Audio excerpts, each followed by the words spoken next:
오늘 스바냐서 성경 산책 오신 여러분들 환영합니다. 잘 읽게 되지 않는 책을 나누는 기쁨이 있죠. 구약 성경 39권을 우리가 하나님의 말씀이라고 말로는 고백을 하는데 실제로 잘 안 읽는 성경 중에 한 부분이기도 합니다. 우리 최빛교회 공동체 성도들 한 분 한 분 한 대목도 소홀하는 일 없이 말씀을 꼼꼼하게 모든 말씀들을 하나님의 말씀으로 잘 읽어주시기를 부탁하는 마음으로 오늘 스바냐서 성경 산책 시작하겠습니다. 잠시 기도하고 시작하시죠. 살아계신 하나님, 스바냐 시대의 고민을 통해서 우리 주님의 마음을 볼 수 있도록 은혜 주셔서 감사합니다. 스바냐 시대에 이스라엘을 보시는 하나님의 마음이, 유다와 예루살렘을 보시는 하나님의 마음이 이 시대에 이 민족과 우리를 보시는 하나님의 마음과 다르지 않음을 깨닫습니다. 말씀에 길을 주시고 빛을 비춰주시고 어디로 가야 할 바를 가르쳐 주셨사오니 시대의 사람으로 시대를 읽어내게 하시되 어떻게 살아야 하고 어디로 가야 하고 무엇을 해야 하는지 이 말씀들을 통하여 저희들을 하나님 앞에, 살아계신 하나님의 말씀 앞에 서게 하는 귀한 시간 되게 하여 주시옵소서. 짧은 성경이지만 잘 다룰 수 있도록 은혜를 주시고 소홀히 읽지 않도록 저희들에게 거룩한 열심을 허락하여 주시옵소서. 감사드리오며 예수님의 이름으로 기도드렸습니다. 아멘. 복음을 하나 말씀드린다면 제가 시뮬레이션을 해봤더니 마지막까지를 좀 편하게 다루어도 한 4시경 정도면 끝날 것 같습니다. 네, 여러분 복음이잖아요. 근데 그만큼 어렵지는 않습니다. 어렵지는 않지만 좀 살펴야 될 대목이 있어서 구체적으로 설명해야 될 부분들은 좀 구체적으로 설명하면서 오늘 말씀을 다루는 시간을 갖도록 하겠습니다. 이 스바냐서는 언제 기록되었는가를 살피면서 전체 내용을 조망해 보는 것이 굉장히 중요합니다. 언제 기록되었는가를 명확하게 확정할 수는 없지만 이때 기록된 말씀이라고 생각하면서 그 시대를 읽으면 본문 안에서 여러 부분 막힘없이 해결될 수 있는 그런 말씀입니다. 그런데 그 시대를 읽지 않고 본문을 읽으면 굉장히 난해한 지경애로 빠질 수밖에 없는 그런 말씀이기도 합니다. 그래서 시대적 배경이나 기록 연대를 한번 추정해 보는 것이 스바냐 같은 경우에는 말씀을 이해하는데 아주 꼭 필요한 과정이라고 하겠습니다. 어떤 성경이나 그렇겠지만 스바냐서는 특별히 더 합니다. 이 스바냐서를 언제쯤 기록된 성경으로 받아들이느냐, 정확하게 요시야 시대라고 1장 1절에 명시되어 있죠. 그런데 이 요시야 시대는 특징이 있습니다. 어떤 특징이 있냐면 요시야 전반, 중반, 후반, 특별히 전반과 중후반으로 나눌 때 요시야가 통치했던 유다라고 하는 사회가 아주 이질적으로 구별이 됩니다. 왜 이질적으로 구별이 되냐면 이건 히스기야 때로부터 시작이 되는 역사의 진행을 이해하시면 좋을 것 같은데, 히스기야가 아수르 세력을 물리치면서까지 남유다 예루살렘을 지켜내지 않았습니까? 그래서 히스기야 시대 이후에도 우리가 착각하기를 하나님의 통치와 섭리가 유다 전체를 휩쓸고 다스렸을 거라고 그냥 편안하게 착각을 합니다. 히스기야와 그렇게 유다 시대를 직접적으로 연관하는 거죠.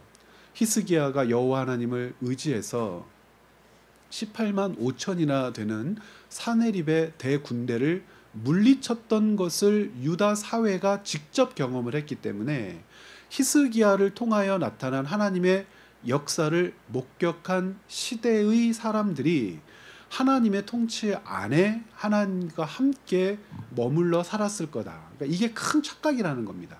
그러니까 왜 그러냐면 히스기야 시대를 통과하면서 유다 사회가 급속도로 세속화되게 되는데, 히스기야가 아수르를 물리쳤음에도 불구하고 아수르 제국이 쇠락의 길로 들어섰느냐? 그게 아니라는 거예요. 그러니까 아수르가 그 남방 정벌 정책에서 유다에 막혀서 북아프리카 인근까지 점령에 들어갔다가 퇴각한 것이 사실이지만 그 퇴각이 아수르의 몰락으로 연결되지 않았다는 게 중요합니다. 그러니까 사네립이 본국으로 들어가서 왕권을 상실하고 죽고 그 다툼 가운데에 왕정이 불안했고 아수르의 정치 체계가 혼돈에 빠졌던 것은 사실이지만 그 혼돈이 회복이 되죠. 그리고 아수르 사회는 그 이전보다 더 강력한 지배력을 근동 지역에 펼쳐내게 됩니다. 그래서 아수르의 지배력이라고 하는 것은 이전에 상상하지 못했던 강력한 지배력이었어요.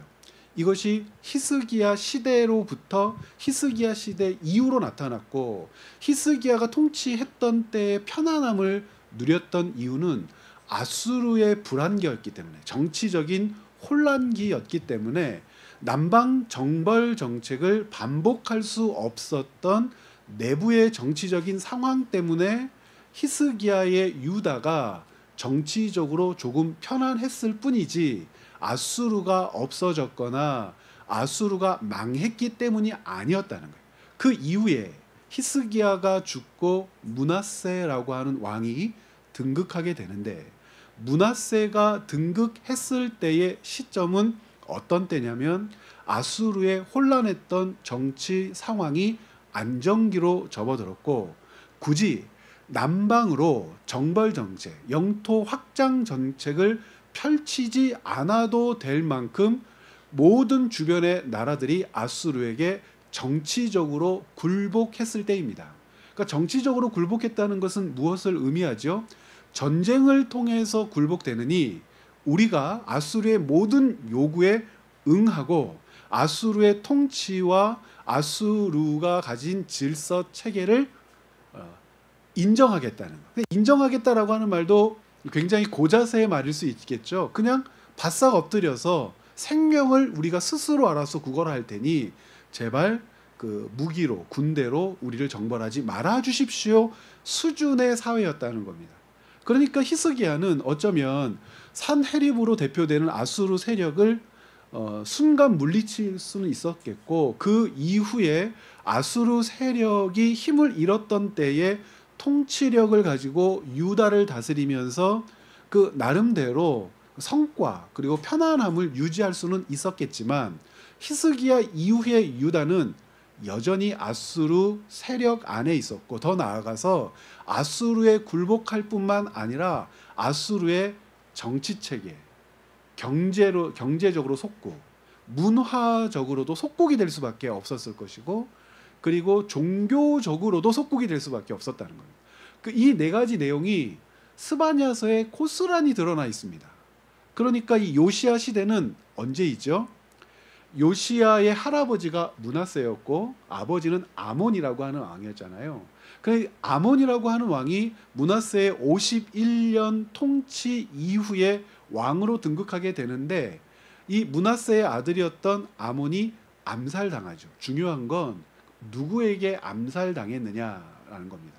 므낫세가 펼쳐냈던 그 정치 체계를 살펴보면 누구에게 암살당했을까가 예상 가능한데 므낫세는 어떤 일들을 했습니까?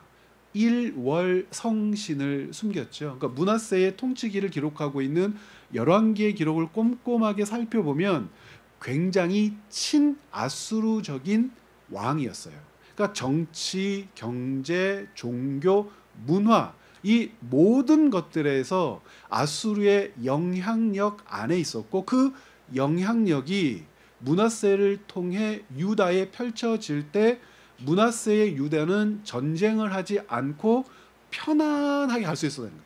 그렇게 51년의 세월을 보냈어요. 그리고 아몬이 등장해서 암살을 당했다는 것은 므낫세의 체계나 정치적인 영향력을 뒤집어 보고자 했던 세력이었을 거라는 거예요. 그래서 예상 가능하고 거의 동의되어지는 것은 므낫세의 아들 아몬이 등극하고 2년 만에 암살당했을 때 그 암살 세력은 반아수르 세력이었을 거다. 그럼 그 반아수르 세력이 어떤 식으로 존재했을 거냐? 아마 애굽의 지원을 받은 정치 세력이었을 거다. 그러니까 애굽의 지원을 받은 정치 세력이 아몬을 암살했으면 이제 유다 사회는 어디에 의해서 장악이 되어야 되는 거죠? 애굽의 세력에 의하여 장악이 돼야 되지만 세계 정세 구도는 누가 주도권을 잡고 있습니까? 아수르가 주도권을 잡고 있으면 애굽의 세력이 아몬을 암살한 것이 어떤 빌미로 작용했겠냐는 거예요. 아수르의 남진 정책을 용인하는 혹은 남진 정책을 옳다 여기는 어떤 명분으로 작용했겠죠. 그러면은 이 아수르 세력이 이 아몬의 암살과 애굽이 바꾸어 놓으려는 정치 체계에 용납하고 용인하지 않는 이상 누구와 누구의 전쟁은 불을 보듯 뻔합니까? 아수르와 애굽의 전쟁은 불을 보듯 뻔하고 전장은 어디가 될 가능성이 큽니까? 유다가 될 가능성이 크죠. 애굽은 자기의 세력을 진출시키고 아수르의 남침을 막기 위해서 팔레스타인의 유다가 친애굽 세력이 되는 것이 굉장히 필요했지만 세계 정세 가운데에 아수르가 가진 힘이라고 하는 것은 애굽이 그렇게 바꾸어 놓는다고 해서 막을 수 있는 그런 나라가 아니었다는 거예요. 그래서 아몬을 암살했음에도 불구하고 애굽은 어떤 식으로든 정치적인 이득을 얻지 못합니다.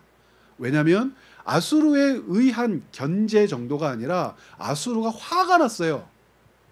아수르가 화가 나서 중단됐던 남진 정책을 진행하려고 하고 애굽을 타겟으로 해서 자기의 힘들을 과시하려고 하자 애굽이 신속하게 발을 빼고 그리고 등극한 왕이 누구냐면 요시아라고 하는 임금입니다. 그럼 요시아라고 하는 임금은 어떤 상황 가운데 왕이 됐습니까? 준비되지 않은 어린 나이에 왕이 됐을 것이고 친애굽 세력이 그의 아버지를 암살하고 정치적인 권한을 행사하고 되찾으려고 했지만 아수르의 견제를 뚫어낼 수 없었기 때문에 퇴각했을 것이고 혹은 망명했을 것이고 유다 조정 안에서 힘을 발휘할 수 없었겠죠. 그러면 다시 정치적으로 유다 사회는 누가 전속해서 장악할 수밖에 없냐면 50년 넘도록 므낫세를 보좌했던 정치 세력이 므낫세의 아들이었던 아몬이 사라졌다고 해서 힘을 잃었겠느냐? 힘을 잃지 않았을 거라는 거예요. 그러면 스바냐서에서 이야기하는 요시아 시대의 사역자로 나타났던 스바냐라고 했을 때 어느 시점이냐는 거예요. 초기였겠습니까? 중후기였겠습니까? 요시아 초기에 스바냐가 사역을 했다는 내용이겠습니까? 요시아 중후기에 스바냐가 사역했던 내용이겠습니까? 이 두 가지 설을 가지고 스바냐서를 해석하는 두 세력이 존재할 수밖에 없겠죠. 저희는 미리 말씀을 드린다면 전반기였을 거다. 그러니까 요시아가 어렸을 때에 왕으로 등극하고 얼마 되지 않아서 하나님께서는 스바냐를 통하여 유다 사회에 말씀하게 했을 거다라고 하는 관점으로 스바냐를 읽겠습니다. 그런데 두 번째 관점도 순간순간 필요하다면 살펴보겠습니다. 두 번째 관점은 뭐냐면 요시아 중후반기. 자, 그러면 요시아 중후반기로 읽는다면 어떤 무리수가 생겨나는지를 생각하면서 스바냐서를 읽어야 됩니다. 자, 여기까지 혹시 이해가 되셨습니까? 자, 저는 요시아 전반기로 읽어서 하나님께서 유다 사회에 주신 말씀들을 므낫세로부터 연결된 시점에서 요시아에게 주시는 말씀으로 읽겠다는 겁니다. 그런데 그렇게 읽지 않고 요시아 중후반기로 읽는다면 풀어야 될 숙제가 조금 더 복잡해지기는 하지만 새로운 관점은 가질 수가 있어요. 어떤 게 유익할 것인지는 여러분들이 묵상하면서 접근해 보셨으면 좋겠고, 자, 그러면 요시아 중후반기로 읽는다면 어떤 무리수가 발생하느냐? 요시아를 우리는 소위 어떤 임금이라고 부르죠? 개혁 군주라고 부릅니다. 요시아가 했던 가장 중요한 개혁은 어떤 개혁입니까? 정치적인 개혁이 아니라 종교적인 개혁입니다. 누구로부터의 개혁이겠어요? 아버지 아니죠. 아버지는 2년 만에 실각했던 것이 아니라 죽어버려요. 그러면 므낫세로부터의 개혁입니다. 그럼 므낫세가 어떤 측면의 왕이었었기 때문에 개혁합니까? 아주 진한 우상 숭배자였는데 므낫세가 모델로 삼았던 왕이 혹시 누군 줄 아세요? 놀랍게도 솔로몬입니다. 왜 솔로몬이냐? 솔로몬의 후기 열왕기상 11장 이하를 11장입니까? 읽어보면 솔로몬이 어떤 왕이었는지에 대해서 우리가 크게 실망하지 않습니다. 예루살렘 동서 남북에 이방신의 신전들을 만들어 놓았었고 그 신전들이 언제까지 유지되었는지 혹시 아세요, 여러분? 요시야 때까지 유지가 돼요. 놀랍죠? 개혁군주 중에 한 사람이었던 히스기야 시대에도 솔로몬이 만들어 놓았던 신전들이 존속하고 있었다는 거예요. 그러니까 요시야를 개혁군주라고 부르는 이유가 무엇이냐면 히스기야보다도 더 적극적으로 종교개혁에 앞장섰던 사람인데 요시야가 일으켰던 종교개혁의 핵심 내용이 무엇이냐면 할아버지 므낫세가 섬겼던 이방 제의를 회파하되 므낫세의 이방 제의는 당연히 무엇과 맞닿을 수밖에 없었냐면 솔로몬 말기와 맞닿을 수밖에 없어서 요시야가 회파하고 하다못해 변소로 만들었던 이방 신전들 중에는 솔로몬 시대로부터 이때까지 유지되었던 이방 신전들도 있었단 말입니다. 그러면 요시야 중후기에 하나님이 주신 말씀으로서 스바냐는 어울리지 않아요. 왜 그러냐? 스바냐 1장은 많은 부분 종교적으로 타락한 유다 사회 그리고 종교와 맞물려 있는 문화적인 타락 그리고 그 문화적인 타락을 용인하는 정치 세력에 대한 비판으로 1장이 가득 차 있다면 요시야를 어떤 임금이라고 부를 수 없게 되는 겁니까? 개혁군주라고 부를 수 없게 된단 말이에요. 그렇기 때문에 여기에 무리수가 가미되어 요시야 중후반으로 스바냐를 읽게 되면 이렇게 읽자는 거예요.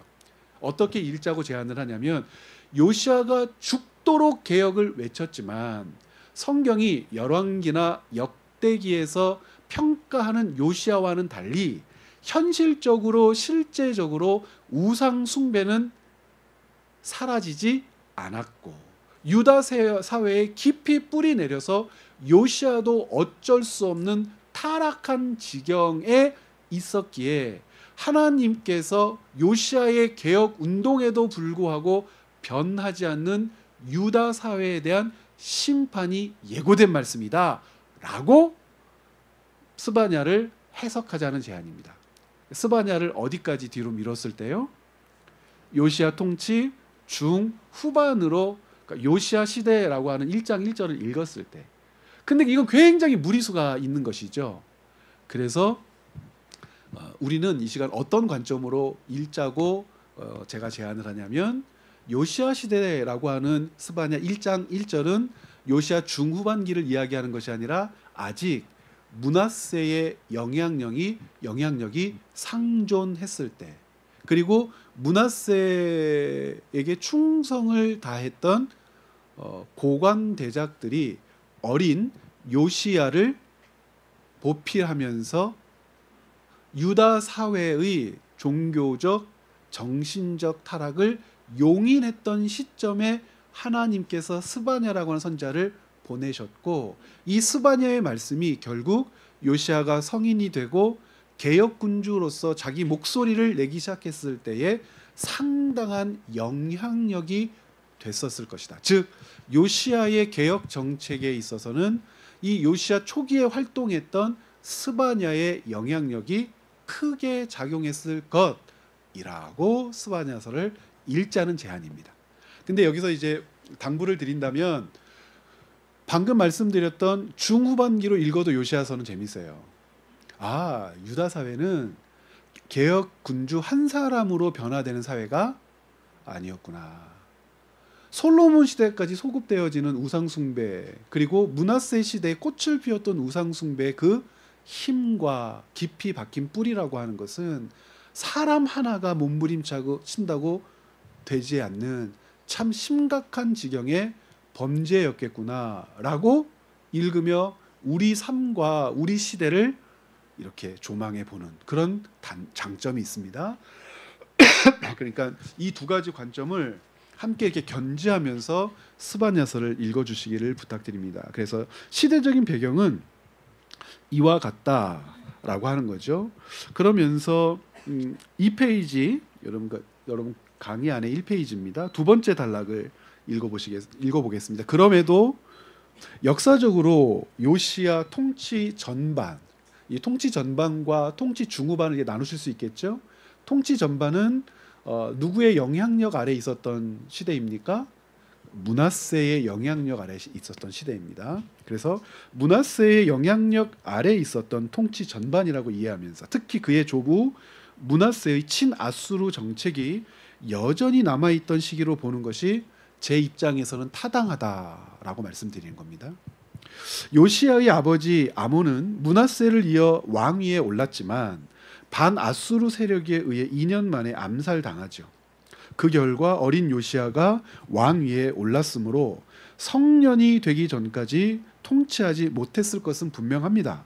당시 국정은 므낫세 시절부터 자리 잡은 친아수르 관료들이 주도했을 가능성이 그래서 크다고 말씀을 드리는 겁니다. 반아수르 세력이 아몬을 제거하고 요시야를 옹립했으나 실제 조정을 장악한 세력은 친아수르 세력이었을 것이다.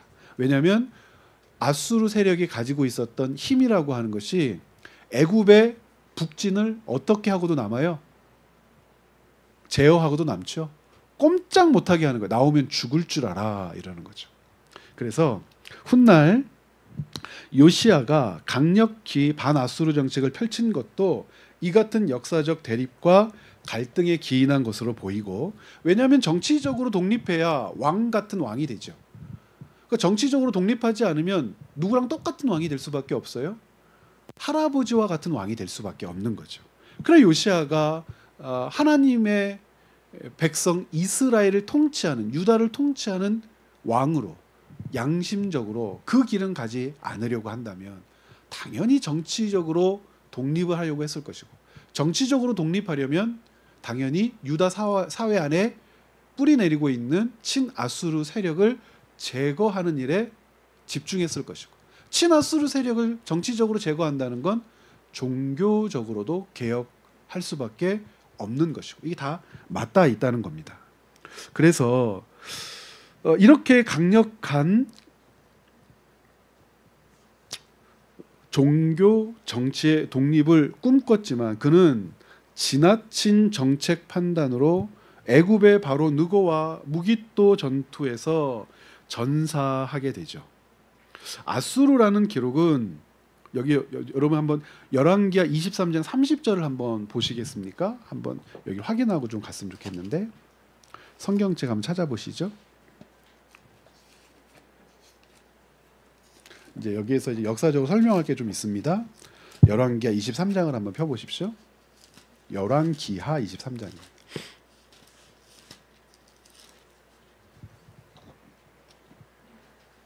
몇 절부터 읽냐면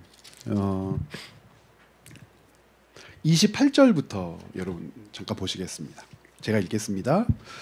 요시야의 남은 사적과 행한 모든 일은 유다 왕 역대 지략에 기록되지 아니하였느냐. 요시야 당시에 애굽의 왕 바로 느고가 아수르 왕을 치고자 하여 유브라데 강으로 올라가므로 요시야 왕이 맞서 나갔더니 애굽 왕이 요시야를 무깃도서 만났을 때에 죽인지라. 여러분 그 요시야 전반기만 하더라도 애굽이 아수르를 상대로 전쟁을 일으킬 만한 힘이 있었다고 했습니까? 그럴 수 없었다고 말씀을 드렸습니다. 그런데 어떤 일들이 벌어지게 되냐면 북쪽에서 바벨론이라고 하는 세력이 이제 일어나게 되는 겁니다. 바벨론이라고 하는 세력이 점차 힘을 얻고 세력을 확장하기 시작하는데 그 속도가 굉장히 빨랐어요.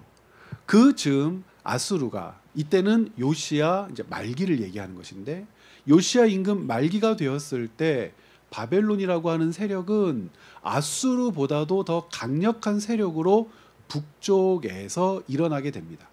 그럼 이 북쪽에서 일어나게 되는 이 바벨론이라고 하는 세력이 당연히 어디를 1차 전쟁 대상으로 삼았겠어요? 아수르를 1차 전쟁 대상으로 삼았겠지만 아직 이 제국의 구도가 완전히 바벨론으로 넘어가지 않았겠죠. 그럼 이제 느고의 입장에서 애굽의 입장에서 이때는 정치적으로 기회가 되는 겁니다. 아수르의 세력이 힘을 잃어가고 바벨론은 세력이 점점 확장돼 가지만 제국으로서 확정된 어떤 힘으로 인정하기는 애매한. 그러면 이제 애굽의 입장에서는 북쪽에 있는 세력들을 이 시기에 견제하게 된다면 모든 정치적인 판도에서 아수르에서 바벨론으로 넘어갈 정치적인 판도를 누가 장악할 수 있다고 확정하게 되냐면 애굽이 장악할 수 있다고 확정을 하고 아수르를 상대로 전쟁하는 것이 무의미한 시점에서, 즉 아수르가 힘을 잃어가는 요시야 말기 시점에서 어디를 대상으로 싸워서 자신들의 힘을 과시하고자 했냐면 신흥 국가인 바벨론을 대상으로 해서 전쟁을 일으켜 모든 정치적인 판도에서 애굽의 장악력을 과시하려고 했던 시점이란 말입니다. 그때 누가 중간에서 애굽의 북진을 막아서게 되냐면 이 요시야가 애굽의 북진을 막아서게 됩니다. 자, 그럼 애굽의 북진을 막아섰을 때의 요시야의 입장을 생각을 해야 돼요. 지금 느고는 누구와의 전쟁을 전제로 해서 북진하고 있다고 했습니까? 바벨론과의 전쟁. 성경에는 그런데 누구를 치고 올라갔다고 되어 있어요? 아수르. 이게 오기란 말이에요. 오기. 서기관의 오기. 여기는 바벨론이라고 고쳤어야 됩니다. 자, 그 왜 그러느냐? 왜 이걸 오기라고 단정하면서 읽어야 하느냐가 굉장히 중요한데 요시야가 애굽을 막아섰기 때문에 그렇습니다. 자, 요시야의 입장에서 아수르라고 하는 나라는 어떤 나라입니까? 요시야뿐만 아니라 이스라엘 전체의 입장에서 첫 번째는 원수죠. 형제인 북이스라엘을 멸망시킨 나라입니다. 그 이후에도요. 그의 아버지, 그의 할아버지 때에 갖다 바친 조공, 그들로부터 부여받았던 의무, 그들의 속국으로 남으면서 고통받았던 세월들을 생각하면 바벨론이라고 하는 나라는 유다 입장에서는 유다를 돕는 나라입니까? 유다의 반대 세력입니까? 유다를 돕는 나라죠. 그러니까 바벨론의 세력이 확장된다는 것은 아수르의 세력이 없어진다는 것이니까. 아수르의 세력이 없어지도록 바벨론이 전쟁을 감당해 준다면 요시야 입장에서는 휴지를 사용하지 않고 코를 푸는 격이란 말이죠. 그런데 느고가 누구와 전쟁을 하겠다고 올라가요? 바벨론과 전쟁을 하겠다고 올라가니 당연히 간접적으로라도 누구 편에 서고 싶었던 거예요. 바벨론 편에 서고 싶었던 거예요. 그래서 실제로 갈그미스 전투라고 하는 것이 일어나게 되는데 어디와 어디와의 전쟁이냐면 바벨론과 애굽의 느고와의 전쟁입니다. 1차전에서는 애굽이 이긴 것 같지만 결국 전쟁의 모든 내용에서는 바벨론이 애굽을 격퇴시키게 되고 유다 사회도 바벨론이 승기를 잡은 것처럼 보였을 때 누구에 대한 승기입니까? 애굽이 바벨론에 대하여 승기를 잡은 것처럼 보였던 초기에는 요시야의 아들들이 애굽 편에서 정치 체계를 다시 세워가려고 했다가 바벨론이 최종 승리자가 됐을 때 애굽에 의해서 세워진 왕 요시야의 아들인 첫 번째가 실각하게 되고 바벨론에 의해서 다른 왕들이 들어서게 되는 고통스러운 역사가 유다 사회에 나타나게 된다는 겁니다. 그러니까 지금 요시야가 가지고 있는 이 정치적인 관점을 생각하면서 읽으면 열왕기하 23장 28절 29절에서 느고가 아수르를 치려고 올라간다라고 하는 이 성경 기록은 오류라는 겁니다. 오류. 그러니까 이거는 어떻게 바뀌어야 되는 거예요? 바벨론을 치려 올라갔다라고 읽어야 한다는 그 설명입니다. 그만큼 요시야가 통치자로 있었던 때는 초반부터 마지막 무기또 전투에서 느고에 의하여 죽는 순간까지 요시야는 참 고단한 통치를 했던 왕이었다는 것을 알 수 있었고, 이 느고가 바벨론을 치도록 그 길을 편안하게 열어주고 그 느고를 지지했다면, 이거는 뭐 결정론이지만 유다는 어디에 의해서 망하지 않았을 가능성도 있습니까? 바벨론에 의하여 망하지 않았을 가능성도 있는, 그 재밌는 그 예상하는 역사적 구도를 읽어낼 수 있는 굉장히 재미있는 장면이라고 하는 겁니다.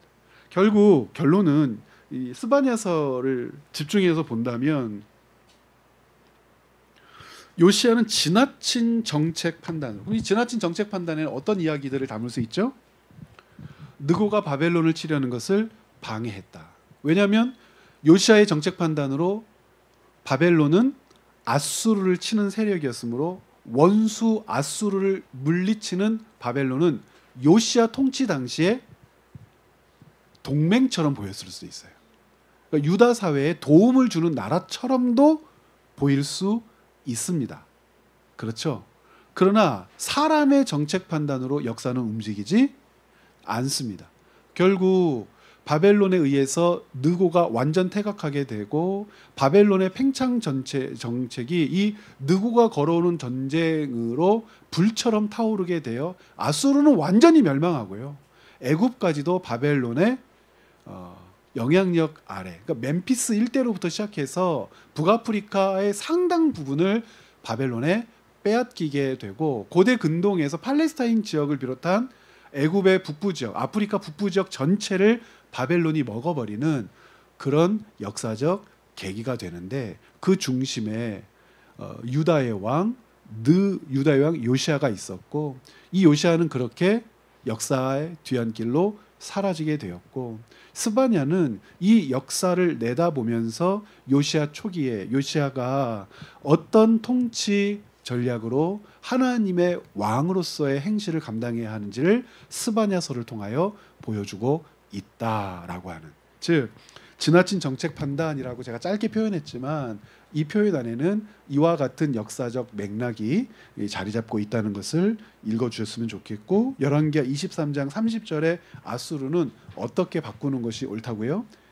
바벨론으로 바꾸어서 이해해야 당시의 역사적 구도가 읽어지는 겁니다. 스바냐 저자에 대한 이야기도 한번 해볼 수 있죠. 스바냐는 누구냐? 그러니까 일반적으로 1장 1절에 등장하는 스바냐를 주목해서 본다면 좀 재밌어요. 우리 1장 1절 같이 한번 읽어볼까요? 아몬의 아들 유다 왕 요시야의 시대에 스바냐에게 임한 여호와의 말씀이니라. 그러니까 요시야가 639년에서 609년까지죠. 통치기가 굉장히 그래도 오래 다스렸어요. 자, 그런데 이 요시야 시대에 스바냐에게 임한 여호와의 말씀이라 그랬는데, 이 스바냐가 누군지를 자세하게 설명해요. 누구요? 히스기야의 현손이요. 이것 때문에 첫 번째로 재미있고, 두 번째 아마랴의 증손이요 그다랴의 손자요 구시의 아들이었다. 여러분 선지자들 중에 이렇게 4대까지 조상을 소개하면서 선지자를 소개하는 도입부를 읽어본 적이 있으십니까? 이렇게 묻는다는 것은 없기 때문이죠. 없어요. 누구누구의 아들이었다 정도입니다. 그런데 4대까지를 끌어올려 가지고 도입부에서 이 스바냐라고 하는 선지자를 소개한단 말이에요. 두 가지 목적이 있습니다. 첫 번째 목적은 스바냐가 누구의 아들이었기 때문이에요. 통상 누구의 아들이다라고 스바냐를 소개한다면 그냥 구시의 아들이다라고 했을 거예요. 다른 선지자들도 아버지를 소개하는 것으로 그쳤으니까. 그런데 구시의 아들이다라는 것 때문에 네 대를 소개하는 겁니다.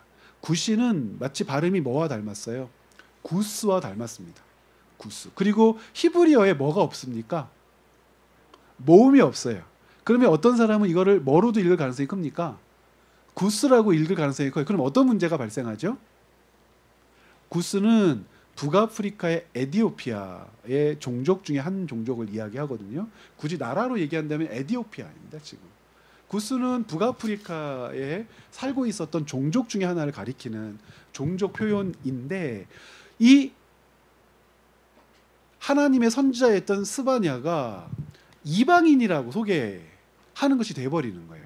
그러니까 몸이 없는 히브리어를 읽을 때 이걸 구시라고 읽어야 되는데 구스라고 읽고, 그리고 이 스바냐가 가까이 있는 사람은 구시의 아들이라고 사람들이 알았을지 모르지만, 시간이 흐르고 나서 어떤 사람이 히브리어를 제대로 구사하지 못하는 사람이 구스의 아들로 읽어버리면 어떤 소문이 퍼질 수도 있어요. 선지자들 중에 북아프리카 이방인의 후손도 있지. 그러면 이 말씀이 선지서로서, 하나님의 말씀으로서 권위를 상실할 가능성도 있지 않겠습니까? 그래서 이 스바냐 같은 경우에는 4대까지 끌어올려서 스바냐가 누구라고 하는 사실을 강조하고 싶은 거예요. 이방인이 아니라 유대인이다. 그 목적이 있어요. 두 번째는 4대까지 끌어올리지 말고 그러면은 6, 7대까지 끌어올리지 할 수 있잖아요. 그러니까 의미 있는 이름 하나 때문에 그래요. 누구냐면 히스기야입니다. 만약 4대조 할아버지가 히스기야였다면 스바냐는 어떤 사람이 되는 거죠? 왕족이었다. 그러면 성경에서 어떤 귀족이나 왕궁 선지자들 그룹은 있었지만 그 종 자체가, 가문 자체가 왕족이었던 가문은 없어요. 스바냐는 왕족 가문의 선지자로서 유일한 사람이 되는 겁니다. 이것은 확실하지는 않아요. 동명이인일 수 있습니다. 그러니까 히스기야라고 하는 이름이 왕의 이름이었지만 당시에 여러 문헌에서 발견되는 자주 사용하는 이름 중에 하나였었기 때문에 히스기야가 그 히스기야가 아닐 수도 있어요. 그런데 그 시점이 중요해요. 시점. 4대로 끌어올려 간다는 거잖아요. 그 4대로 끌어올려 간다는 것이 그 히스기야까지 끌어올려 가도 괜찮을 만큼의 기간이에요. 그러니까 왜냐하면 스바냐 당시에 요시야가 있었고 그의 아버지 아몬은 죽었고 므낫세가 51년을 통치했고 히스기야까지 끌어오면 거의 몇 년입니까?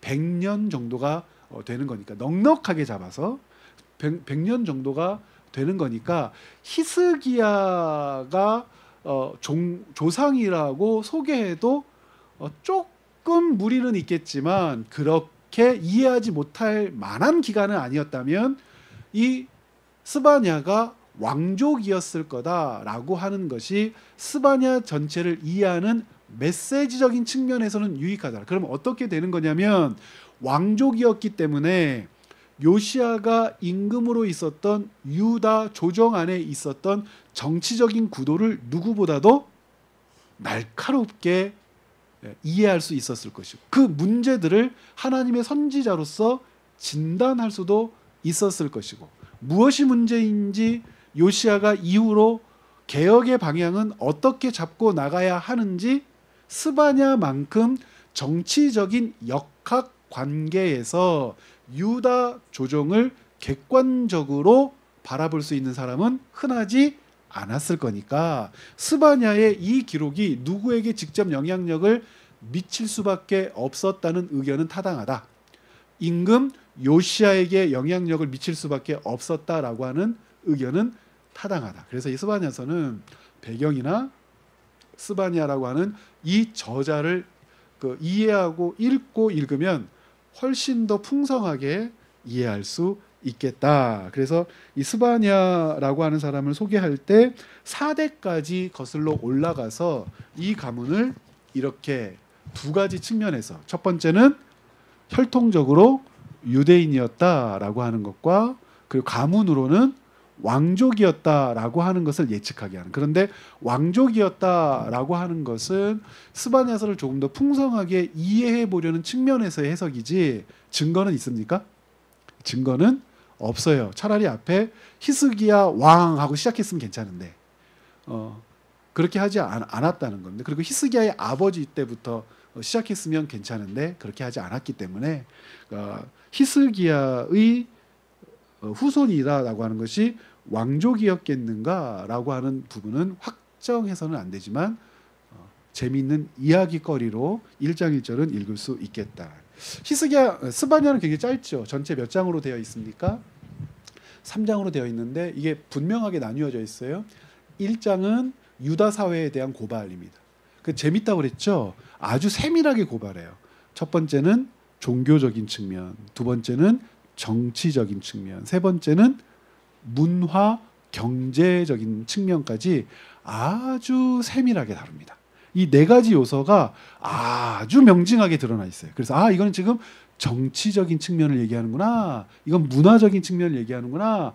야, 이거는 경제구나.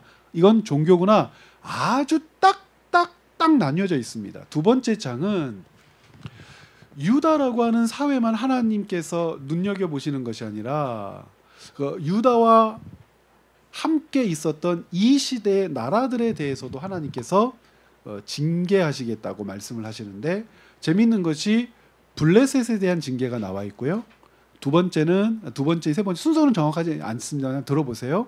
블레셋, 그 다음에 암몬과 모압, 그리고 아수르, 이렇게 나와 있습니다. 아수르. 그러니까 암몬과 모압, 아수르, 그리고 구스까지 이렇게 나와 있습니다. 그러니까 왜 이렇게 나와 있을까요? 이것 말고도 애굽이 거론될 수도 있을 것이고 에돔이 거론될 수도 있을 것이고, 그렇죠? 그리고 북쪽으로 한다면 어떤 나라도 거론될 수 있어요? 다메섹, 아람이 거론될 수도 있었을 거란 말이에요. 그런데 그렇게 우리가 알고 있는 나라들을 빼버리고 이런 나라들을 놓은 것은 어떤 상징성 때문이다. 그러니까 어떤 나라를 놔도 상관없다는 뜻입니다. 그러니까 이 나라의 문제가 아니라 이 나라가 가지고 있는 어떤 상징적, 왜 그러냐면 구스는 남쪽에서 만날 수 있는 첫 번째 나라죠. 남쪽. 북아프리카의 이집트보다도 위쪽에 있는 거니까. 그러니까 이집트와 에티오피아를 여러분 나누어야 됩니다. 에티오피아가 힘이 셌을 때, 구스족이 힘이 셌을 때는 이집트도 다스렸었으니까. 그런데 이제 북아프리카에서 만날 수 있는 첫 번째 종족이 구스, 그러니까 남쪽에서. 동쪽에서 만날 수 있는 첫 번째 종족은 모압과 암몬입니다. 에돔은 동남쪽이니까. 북쪽에서 상징적으로 의미를 부여할 수 있는 이 세력은 아수르입니다. 그렇죠? 그러면 서쪽은 뭐가 남았어요? 블레셋이나. 지금 이건 뭘 얘기하는 겁니까? 동서남북. 동서남북을 이야기하고 있는 것이고, 지금 스바냐를 읽으면서 어디에 골몰할 수가 있어요? 유다의 문화, 경제, 사회, 정치에만 골몰할 수 있는데, 하나님은 유다만 바라보시며 섭리하고 통치하시는 분이 아니라 유다의 문제를 이렇게 내가 세밀하게 드러내지만, 하나님은 어떤 분이세요? 온 세상, 동서남북. 우리 요한계시록식으로 얘기한다면 열방과 민족과 나라와 백성이라고 하는 표현이 지금 이 스바냐서에서는 이렇게 나라 이름으로, 동쪽은 어디요? 모압과 암몬. 남쪽은 어디요? 구스. 서쪽은요? 당연히 블레셋. 북쪽은요? 아수르. 해서 하나님은 동서남북 온 세상을 통치하시는 분이다. 그러므로 유다야, 너희들을 관여하고 있는 하나님이 누군 줄 아느냐. 3장으로 넘어가게 되면 이 나라들이 심판의 대상이었지만 어떻게 하면 그 심판으로부터 자유하여 노임을 얻을 수 있는지 그 힌트들을 가르쳐 주는 겁니다. 회개하면 된다는 거죠. 그래서 민족과 열방의 회개를 3장에서 제시함으로 유다 사회가 나아가야 할 길이 어디인지를 보여주는 거죠. 그러면 요시아가 이 스바냐와 밀접하게 교제하며 스바냐가 제시하고 있는 이 개혁 정책의 영향력을 받았다면 이 유다 사회가 하나님의 백성으로 살 길은 무엇인지 어떤 결론을 내렸겠어요? 회개하고 하나님께로 돌이키면, 스바냐를 통해서 말씀해 주신 대로 하나님이 열방과 민족, 이방 나라도 구원하고 심판해서 유보하신다고 했는데 당신의 나라인 유다를 구원해 주시지 않을까라고 하는 결론에 도달했겠죠. 여러분 그러지 않았겠습니까? 조금만 들어도 스바냐가 되게 재밌지 않아요? 굉장히 재밌습니다. 스바냐가.